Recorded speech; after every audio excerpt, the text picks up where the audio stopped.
slow up, no I don't take shit. I got no love for the fakeness. If you wanna play tough and wanna hate this, I'll always show up.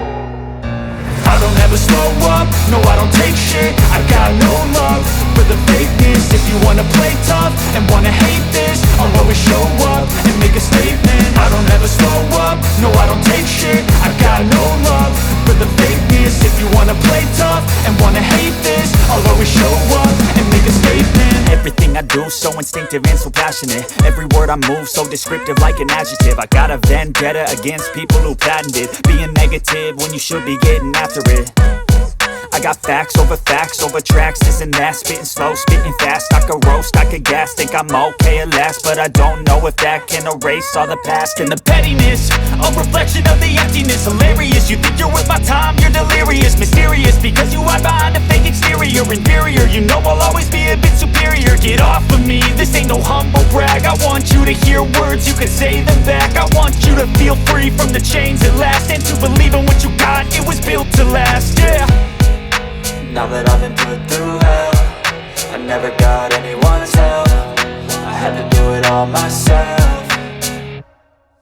I don't ever slow up, no I don't take shit. I got no love for the fakeness. If you wanna play tough and wanna hate this, I'll always show up and make a statement. I don't ever slow up, no I don't take shit. I got no love for the fakeness. If you wanna play tough and wanna hate this, I'll always show up and make a statement. Gonna learn the consequence of being incompetent. Mental health is confidence, dreams and some honestness. I'm not here to save the day, that's for you to take away. I could play a million mind games, but instead I say something not illogical, something that is topical. Rub it on and watch it go, make yourself unstoppable. Dreams are irresponsible, but they're always possible. If you just believe, you could be so remarkable. Thoughts in my head, a collage and they spread. I'll be great one day, going off of my meds. No, I'm not giving up, no, I'm not giving in. I will make it to the top, taking off in the wind. I gotta make it, I'm saving every day to taste it. I'm patient, but my mind, it can hardly take it. I'm chasing a dream that I'd had for several ages. Of making modern kingdom for the taking. Now that I've been put through hell, I never got anyone's help. I had to do it all myself. I don't ever slow up, no I don't take shit. I got no love for the fakeness. If you wanna play tough and wanna hate this, I'll always show up and make a statement. I don't ever slow up, no I don't take shit. I got no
got facts over tracks, this and that. Spitting slow, spitting fast, I could roast, I could gas. Think I'm okay at last, but I don't know if that can erase all the past. And the pettiness, a reflection of the emptiness. Hilarious, you think you're worth my time, you're delirious. Mysterious, because you hide behind a fake exterior. Inferior, you know I'll always be a bit superior. Get off of me, this ain't no humble brag. I want you to hear words, you can say them back. I want you to feel free from the chains at last, and to believe in what you got, it was built to last, yeah.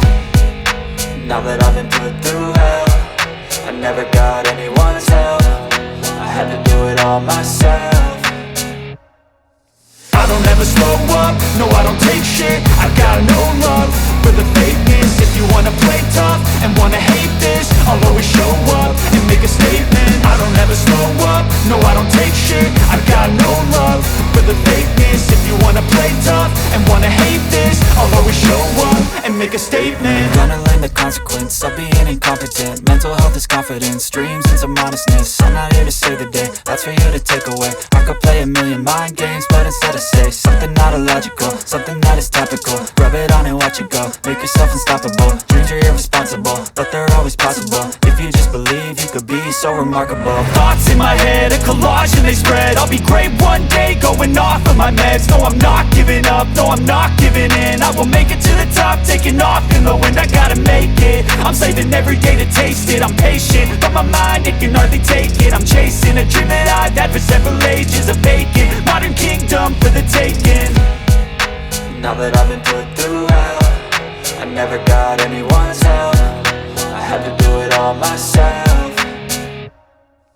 I don't ever slow up, no I don't take shit. I got no love for the fakeness. If you wanna play tough and wanna hate this, I'll always show up and make a statement. I don't ever slow up, no I don't take shit. I got no love for the fakeness. If you wanna play tough and wanna hate this, I'll always show up and make a statement. I don't ever slow up, no I don't take shit. I got no love for the fakeness. If you wanna play tough and wanna hate this, I'll always show up.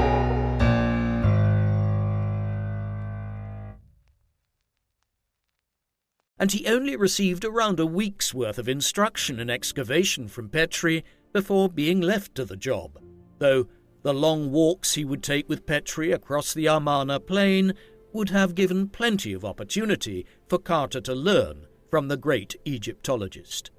Though his initial excavations found little of note, with the help of a team of local diggers he would later find fragments of statues of Akhenaten and his wife Queen Nefertiti. Carter's first season of excavations ended on an unhappy note after he learned of the death of his father on the 1st of May. By the end of the month, after packing their discoveries in 160 cases and sending them ahead, Petrie and Carter left for Cairo. In the meantime, Newbery had re-established himself as surveyor of the Archaeological Survey after the departure of Fraser and Blackton. Having completed his work with Petrie, Carter agreed to help Newbery ink the tracings from the tombs from Beni Hassan and Deir el-Bersha. Returning to Egypt in December 1892, Newbery, Carter, and a new team from the Archaeological Survey worked at Beni Hassan and Amarna, only to be denied permission from the new Director General of the Antiquities Service.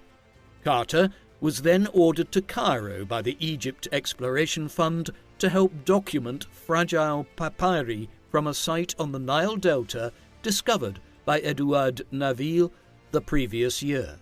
After spending the best part of a month locating the papyri chambers, he had not received a permit from the Antiquities Service and rejoined Newbery by the middle of April, working on tombs at El Sheikh Said and later returning to Deir el-Bersha, making coloured copies of paintings and hieroglyphic inscriptions. Carter's work would find its way into the Archaeological Survey's 3rd and 4th volumes from Beni Hassan and all 4 volumes of its work at el-Bersha. However, at the end of the 1893 season, the Archaeological Survey decided to cease fieldwork operations due to a lack of funds, placing Carter's future in jeopardy. Carter was rescued from the uncertainty of his employment by securing a position assisting Edouard Naville at Deir el-Bahari, the mortuary temple on the west bank of the Nile near the Valley of the Kings, opposite the ancient Egyptian capital of Thebes, modern-day Luxor. Naville had begun work on the site in February 1893 and spent much of the season clearing away the debris of 3 millennia. After joining Naville in December, Carter was responsible for copying the magnificent wall reliefs of the mortuary temple of Hatshepsut, the female pharaoh of the 18th dynasty who ruled during the first half of the 15th century BC. No longer working alongside Newbery, he abandoned the tracing technique and instead made his copies freehand. While Naville admired Carter's artistic skills, he complained that he was not working quickly enough, and Carter recommended sending for his elder brother, Vernet, who arrived in February 1894. The two Carter brothers worked on the site until the end of April, but Vernet would make no further contribution to the project after finding it difficult to cope with the Egyptian climate. Over the next 5 years, Carter worked with a number of different assistants whom he recruited through the network of artists maintained by his siblings in London. The work was published in the 6 volumes of the Temple of Deir el-Bahari, featuring 174 plates illustrated by Carter and his associates. In addition to his artistic duties, Carter occasionally supervised clearance work, helped to return rescued fragments to their original positions, and also served as the team's photographer. His duties had increased to the extent that he was effectively serving as Naville's deputy, and in July 1897 the Exploration Fund almost tripled his salary to £275 a year, and instructed him to supervise reconstruction work on the temple, advised by the British architect Somers Clarke. At only 23 years old, Carter had established himself as a prominent Egyptologist.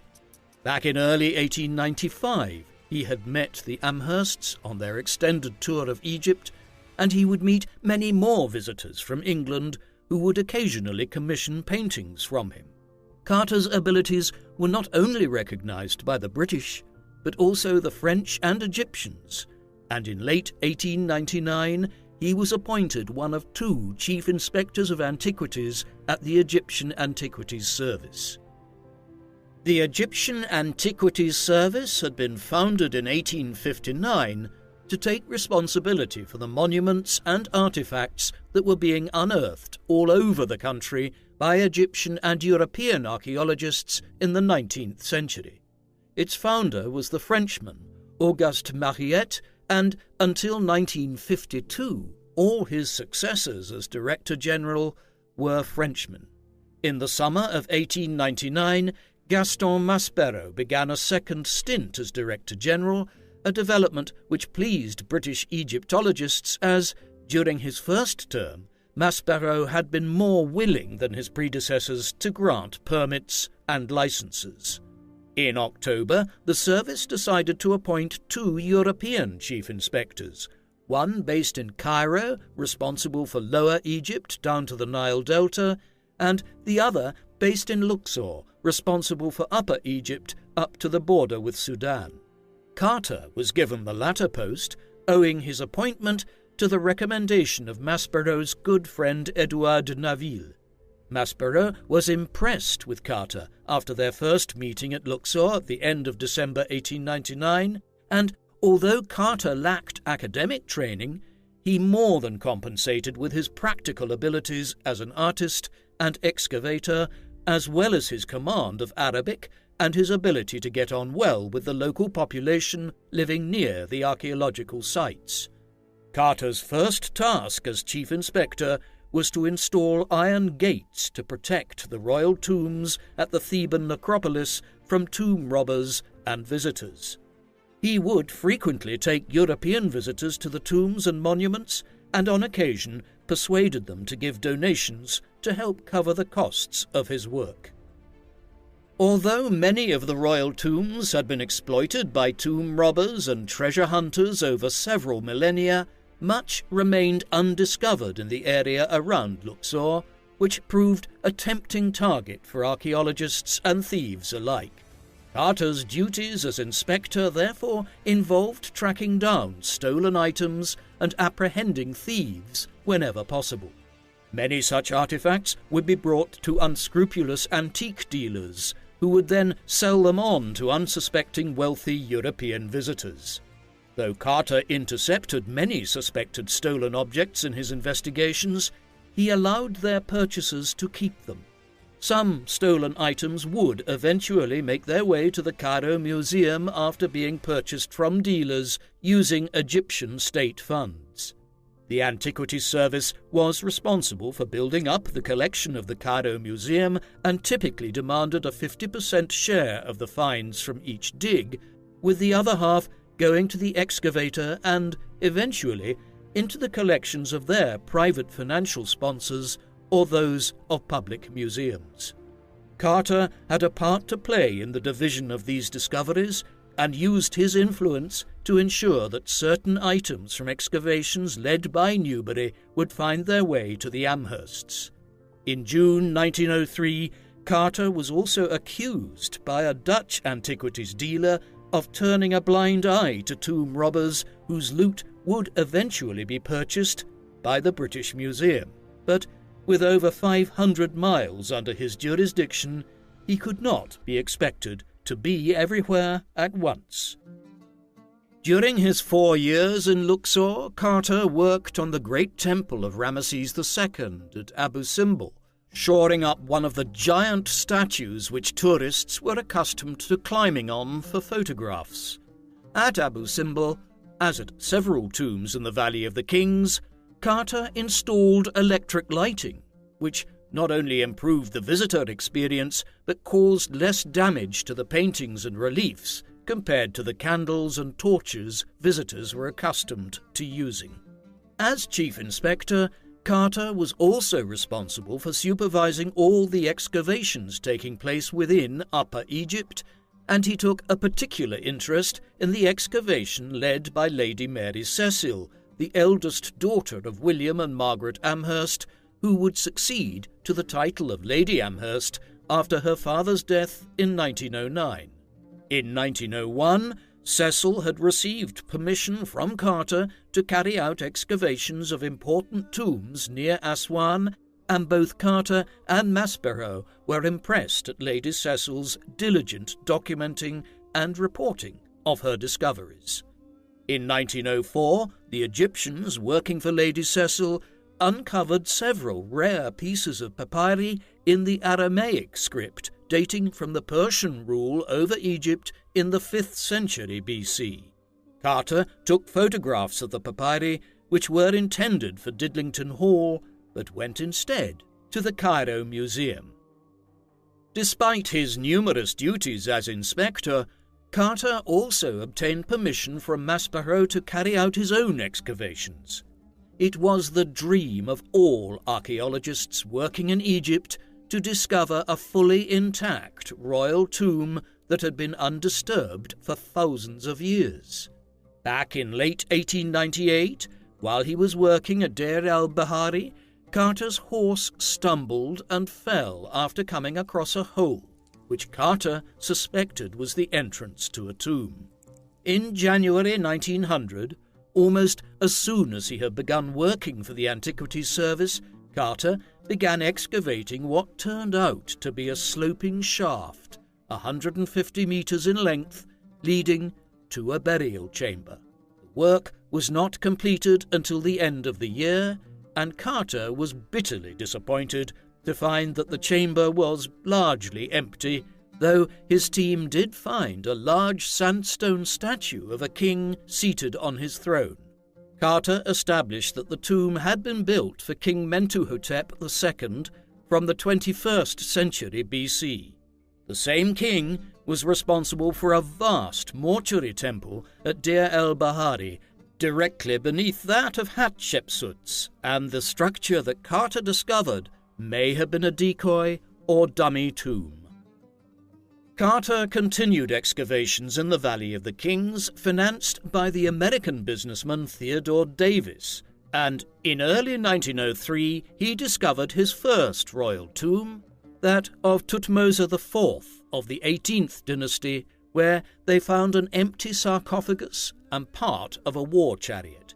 In 1903 and 1904, Carter also worked on tomb number 20 in the Valley of the Kings, where he found the sarcophagi of Queen Hatshepsut and her father, Thutmose I. Egyptologists now believe that the tomb had initially been excavated for Thutmose, and Hatshepsut had enlarged it for her own burial, but Thutmose's body was later removed to a new tomb, while Hatshepsut's successors removed her mummy to a less prominent tomb.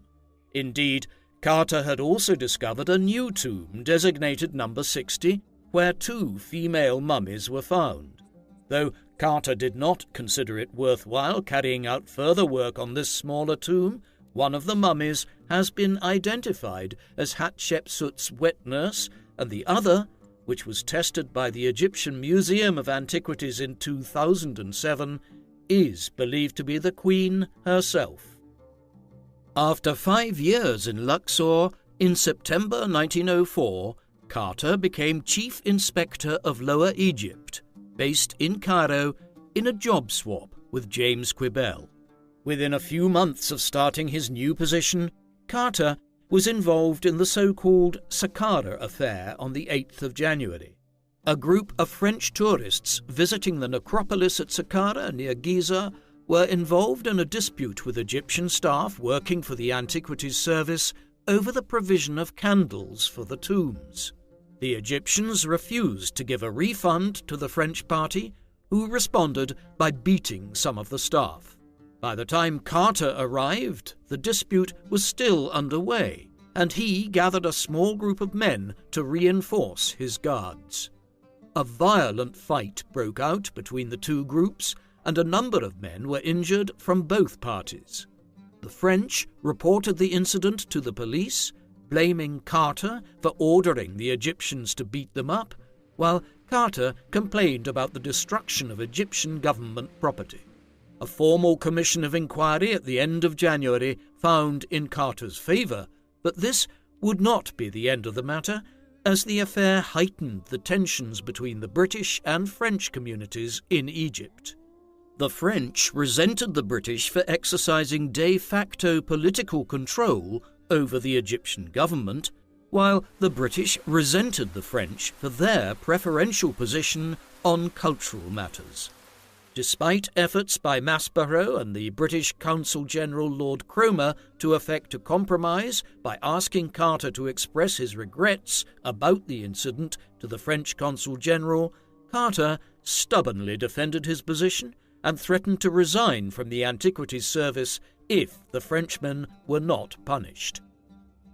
Both Theodore Davis and Edouard Naville begged Carter in vain to show some flexibility, but in mid-February, Carter received letters from Maspero informing him that his Inspectorate of Lower Egypt was to be reduced in size and renamed the Inspectorate of the North, and he was to move his base from Cairo to the town of Tanta, located around halfway between Cairo and Alexandria.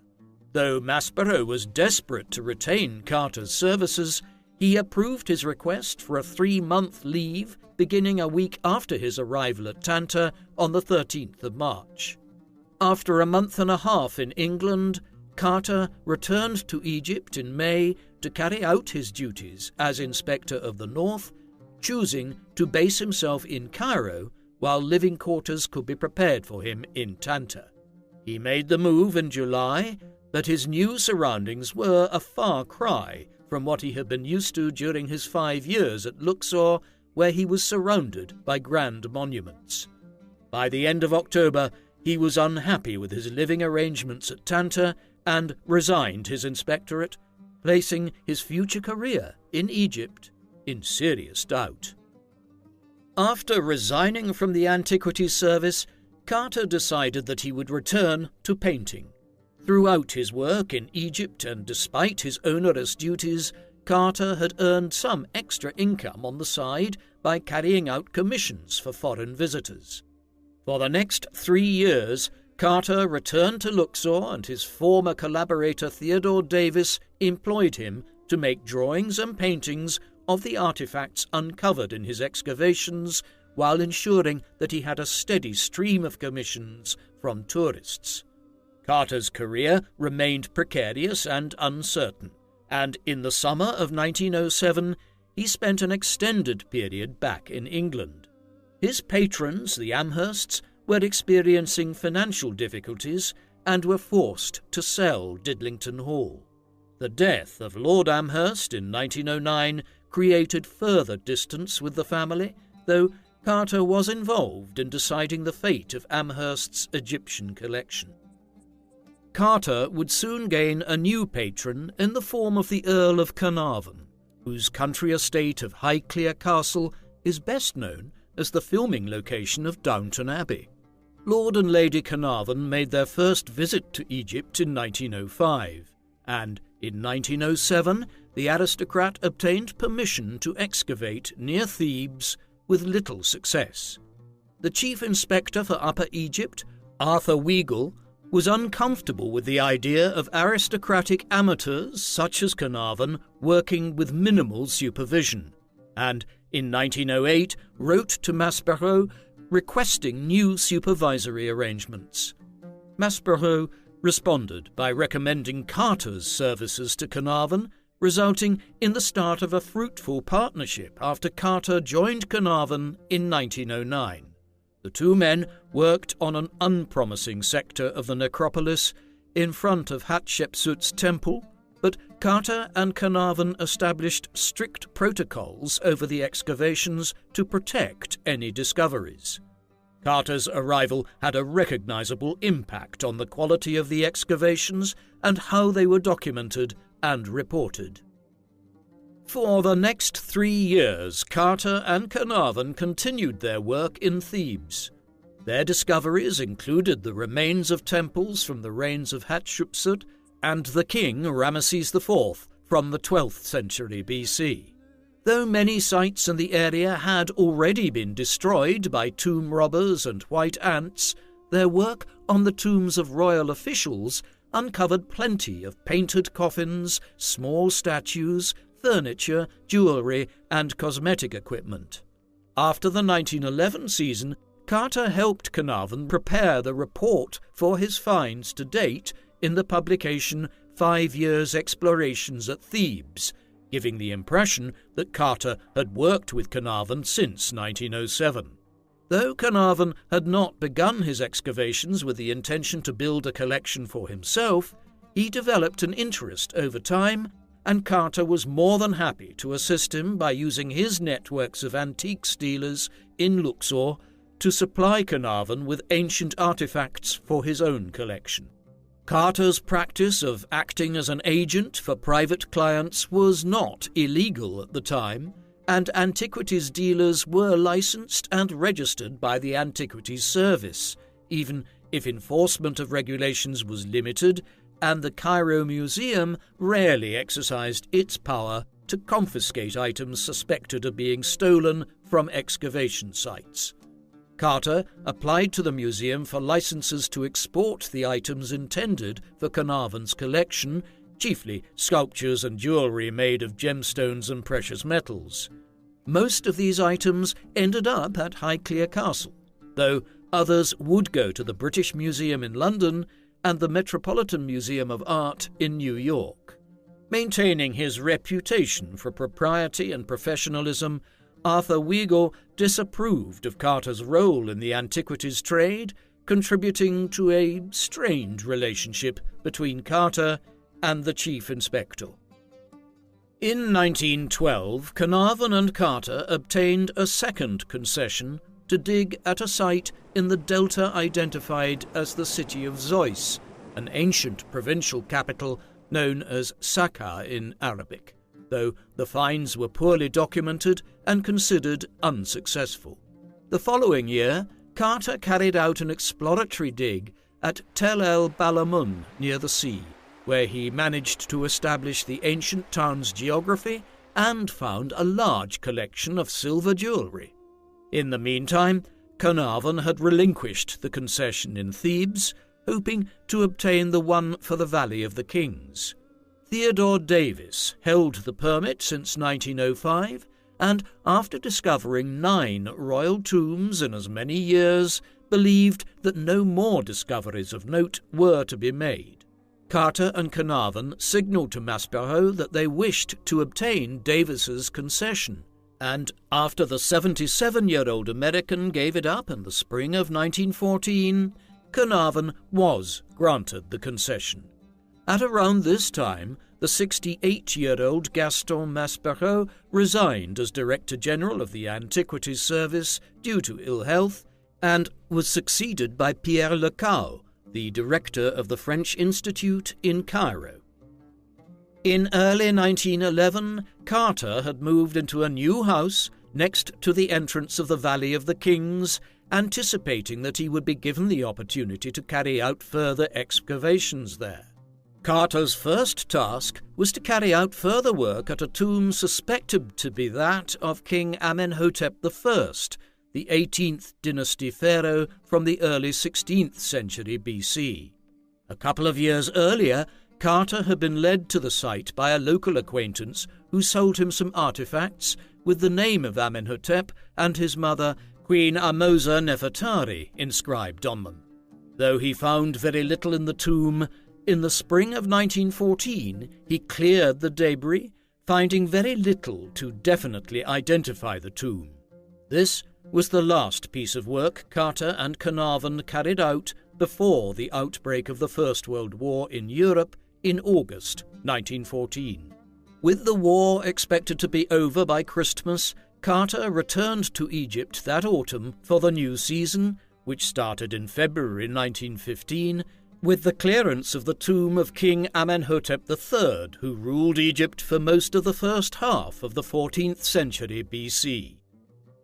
By mid-1915, the war was taking longer than anticipated and was not set to end any time soon, and Carter became an intelligence officer in Cairo. While the precise nature of his work during the war is unclear, his Arabic skills would have been an asset. Carter's work seems to have been intermittent, since he frequently went down to Luxor to check on the sites and the activities of the antiques dealers, especially as security of the sites was diminished in wartime, while the absence of competition from European travellers enabled Carter to pick up bargains for Carnarvon's collection, as well as the Metropolitan Museum and the Cleveland Museum of Art. The German Egyptologist Ludwig Burchard claimed that Carter was responsible for destroying the German house at Kurna, home to the German Archaeological Institute in Luxor. Carter's wartime years were otherwise rather mundane, and he turned his mind to academic publication and proposed working with the classicist Hugh Evelyn White on an exhaustive record of the Royal Theban necropolis, though the project was never completed. From 1916 to 1918, Carter collaborated with Alan Gardiner, the editor of the Journal of Egyptian Archaeology, published by the Egypt Exploration Fund, supplying articles on the artifacts he found while working with Carnarvon. In the summer of 1916, Gardiner asked Carter to draw a series of reliefs and inscriptions at the Temple of Luxor, completed during the reign of King Tutankhamun in the second half of the 14th century BC. Carter made 15 plates by the spring of 1917, but the project was never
Carter and Carnarvon were the focus of attention for the press and influential visitors.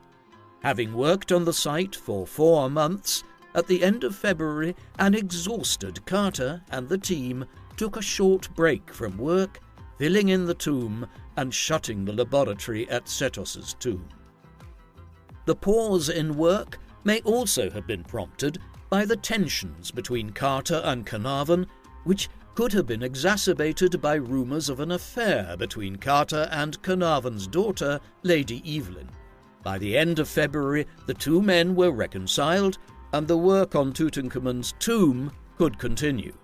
The plan was to continue conservation work on the items taken from the antechamber before undertaking further work on the burial chamber.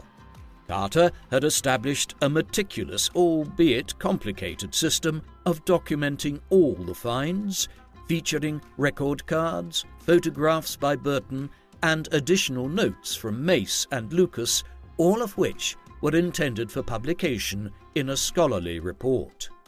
As the work progressed, some items were ready to be sent to the museum in Cairo, though no decision had yet been made on how to divide the artifacts between Carnarvon and the Cairo Museum, and on the 14th of March, the Carnarvons left Luxor for Cairo to discuss the matter. Lord Carnarvon had been bitten by a mosquito in Luxor, a bite which became infected after a razor cut, with the illness progressing from blood poisoning to pneumonia, and on the 20th of March, Carter left for Cairo to accompany his bedridden patron.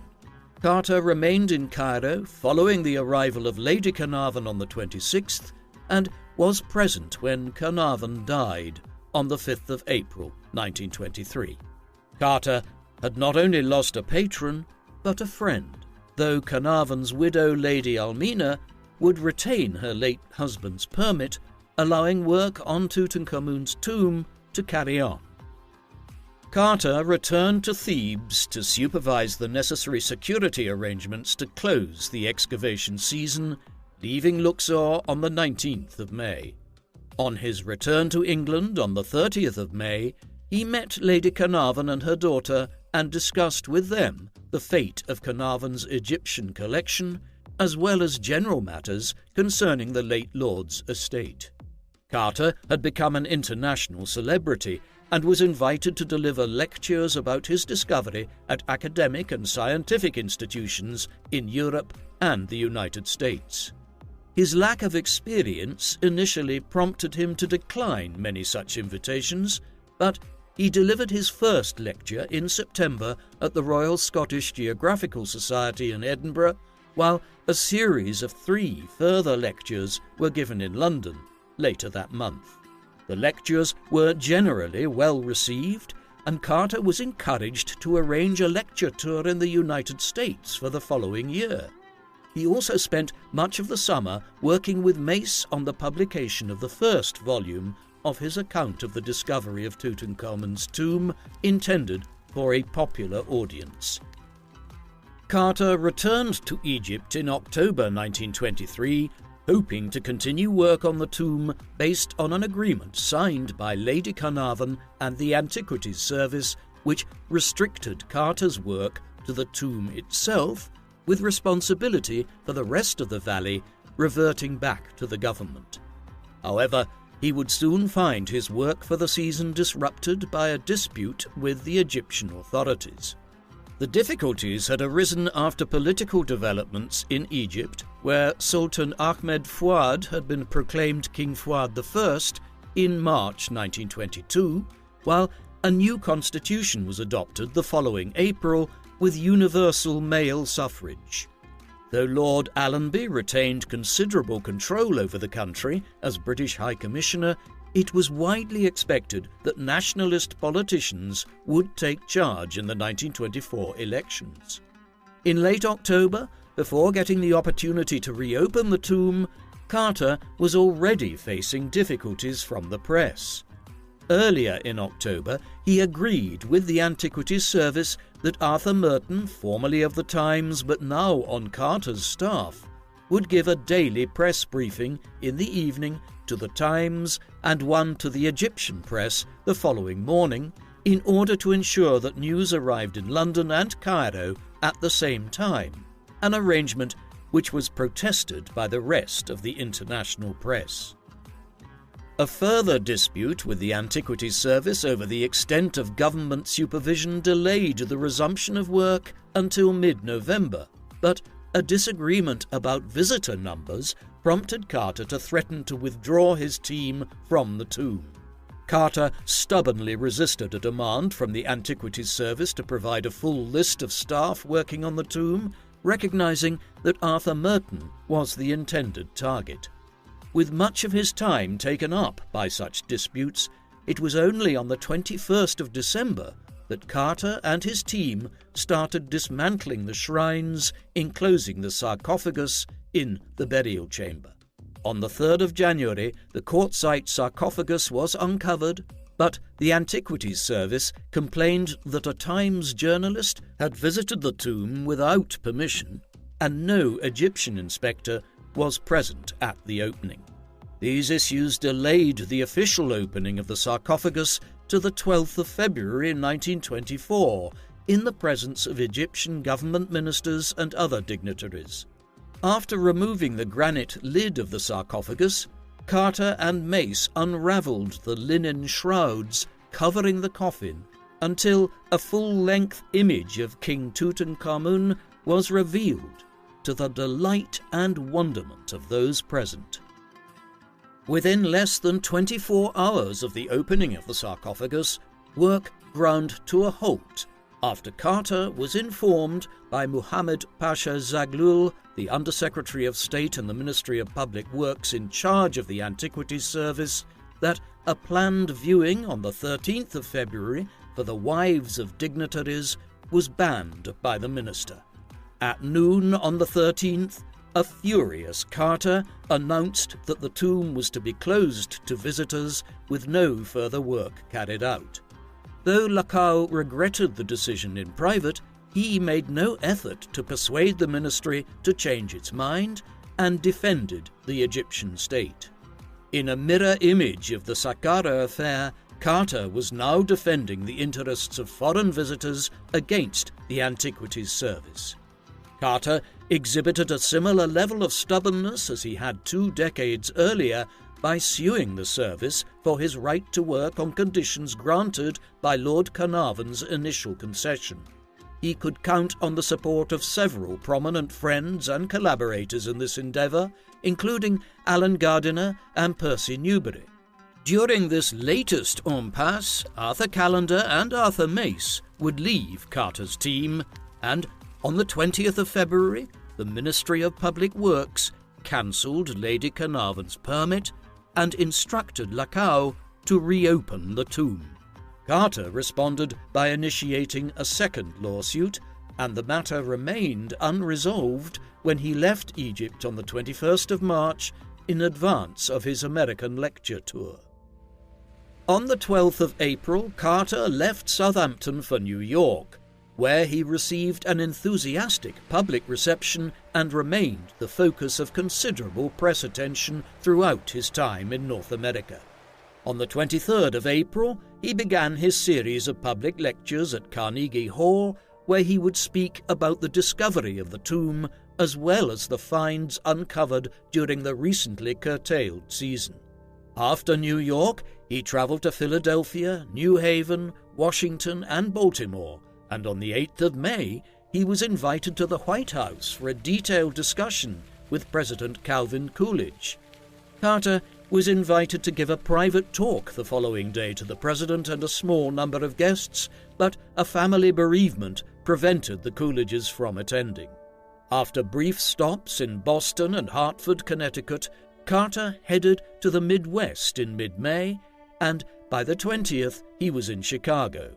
The American Egyptologist James Breasted and founder of the University of Chicago's Oriental Institute had been working on the tomb with Carter and was the first person to encourage him to deliver lectures. Breasted was duly impressed with 2 public lectures and a private one for the University of Chicago delivered by Carter over the course of 4 days. After stops in Cincinnati, Detroit, and Cleveland, Carter went on to Canada on the 7th of June and spoke in front of audiences in Toronto, Montreal, and Ottawa. Carter's punishing lecture schedule was accompanied by news from his lawyer that his dispute with the Egyptian authorities had not yet been settled. His lecture tour ended on the 15th of June, and he returned to the United States, where he received an honorary doctorate from Yale University on the 17th. Carter ended his stay in North America with a 2-week rest in New York before returning to England for the summer. The lecture tour seems to have been a lucrative undertaking, and Carter may have used his fees to purchase an annuity of £1,000 a year. With some of the money, he hired a car and driver for an extended holiday in central England. In November, he met with Lady Carnarvon, who agreed to renounce her claims on the artifacts from Tutankhamun's tomb and helped her arrange the transfer of her late husband's collection to the Bank of England for safekeeping in advance of a sale. After a brief lecture tour in Spain at the end of the month, Carter returned to England and left for Egypt on the 10th of December, arriving in Cairo on the 15th. By the time of his arrival, the nationalist Egyptian government had fallen, and the new administration, led by Ziaur Pasha, proved more accommodating to British interests. Carter met the new Prime Minister on the 28th of December, who agreed that work on the tomb should recommence as soon as possible, and on the 12th of January 1925, the terms of a new concession were agreed whereby the Carnarvon estate would renounce its share of the finds, but the Egyptian government would offer at its discretion Lady Carnarvon any duplicates from the tomb. Carter arrived in Luxor on the 19th of January, and on the 25th the tomb was officially handed back to Carter. His team for the season still included Callender, Lucas and Burton, though the former would soon quit for financial reasons. Carter additionally recruited Dr. Harold Nelson from the University of Chicago to work on studying the tomb's texts. Further work was carried out on the items taken out of the tomb during the previous season, including several trumpets which continued to sound loud and clear when blown. The curtailed season ended at the end of March after 2 months of work and 19 crates shipped to the Cairo Museum. After his return to England, he spent the summer of 1925 working on the second volume of his account of the discovery, dealing mainly with the burial chamber, which was not published until 1927. Carter returned to Egypt in October 1925, keen to get on with the work of opening the coffins and unwrapping the mummy of the boy king. The task was one of exceptional delicacy, and Carter was irritated that Lacau would not be in Luxor until the 10th of November to witness the reveal. The delay was fortuitous for Carter, as the process of removing 3 coffins and the removal of the amulets and jewelry found within them would take much longer than anticipated. The lid of the outer gilded coffin was removed on the 13th of October, revealing yet another gilded wooden coffin, which was opened on the 23rd and was found to contain a solid gold inner coffin and the famous golden mask, to the surprise of the excavators. The unwrapping of the mummy duly began on the 11th of November in the tomb of Setos II in the presence of Egyptian dignitaries, and the process took 4 days in total. After removing all the objects found on the body that was wrapped in linen bandages, the human remains of the king were removed piecemeal from the coffin. On the 31st of December, Carter and an armed guard accompanied the gold coffin and the mask as it was transported to the Cairo Museum by train. Working alongside Lucas, Carter spent the early months of 1926 restoring the jewellery found on the body. In the meantime, Dr. Douglas Derry and Dr. Saleh Bey Hamdi examined the king's remains, which were in poorer condition than hoped.